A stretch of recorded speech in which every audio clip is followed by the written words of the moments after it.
What woke me wasn't the wind, or some hobo pissing on my face as usual, but the freezing water that had covered me up to the neck.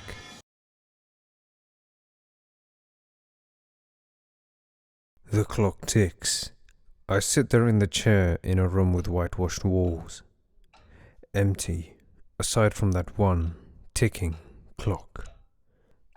The door opens, and a doctor comes in. He's wearing a lab coat, the same colour as the walls, and in his hands he is holding a notepad. He stands across from me, and for a while we just look at each other in silence. I break it. "You want me to tell you my story again?" The doctor nods. I sigh and revisit memories I'd rather want closed.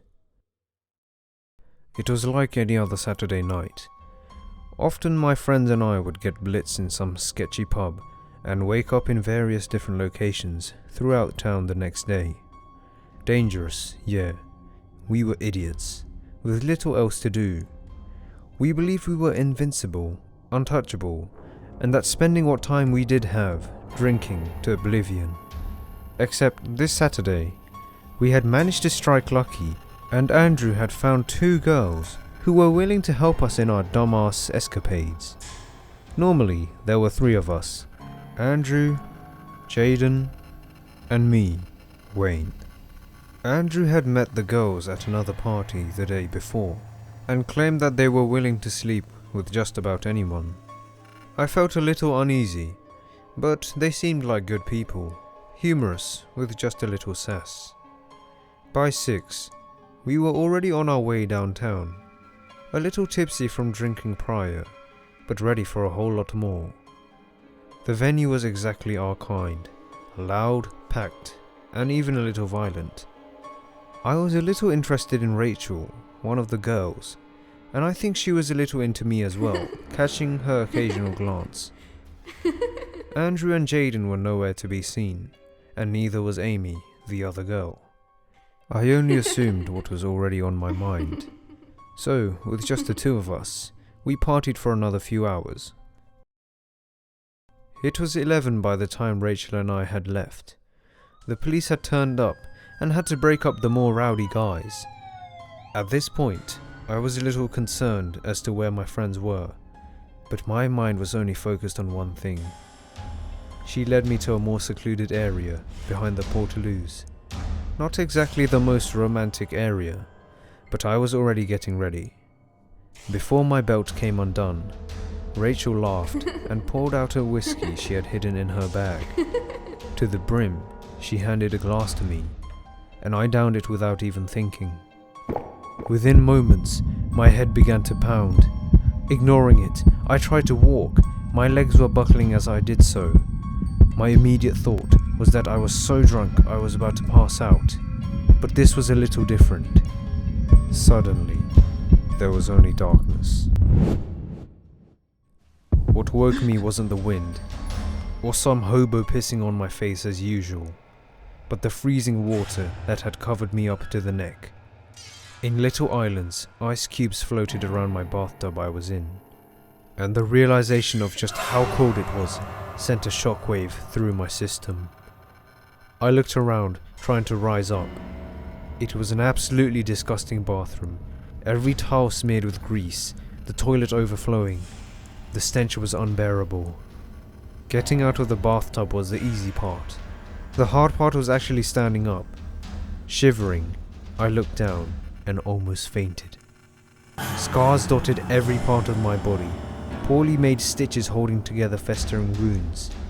The water had served to drown out the pain, and now that I was out, it came back again, agonizingly. Every cut seemed to reverberate. I clenched my teeth and opened the door. The corridor I found myself in seemed much longer than it was. With each step, I made my way towards the stairwell 1,000 feet away. Blood splattered on the walls, drag marks on the floorboards. I felt an urge to vomit, swallowing it hard instead, the bile burning my throat. I made my way downstairs, creaking and almost stumbling several times. The nakedness of my body seemed so unimportant, I just wanted to get out. When I finally made my way to the bottom, I froze. I heard a familiar voice. It was Rachel, laughing hoarsely. Stupidly, I went towards the sound. If she was in trouble, I had the naive thought that I could save her. Last night's events were still fuzzy, and there were some thoughts I couldn't recognize. Turning a corner, I automatically ran the opposite direction. It was only for a split second, but that was all I needed. It was a dining room, and sprawled out onto the table was Andrew. Or what was Andrew? The only thing I could recognize was his face. The rest of his body seemed almost carved out. Surrounding him were various people in surgical clothing, and at the forefront of it all, Rachel, scalpel in one hand, another burrowing into Andrew's chest. The worst part? His eyes bore into me, and they looked more alive than ever, bloodshot and filled with fear. I eventually found my way to the front door, and to my relief, it opened. I heard a yell from behind, but I ignored it and hobbled on and on, with no aim.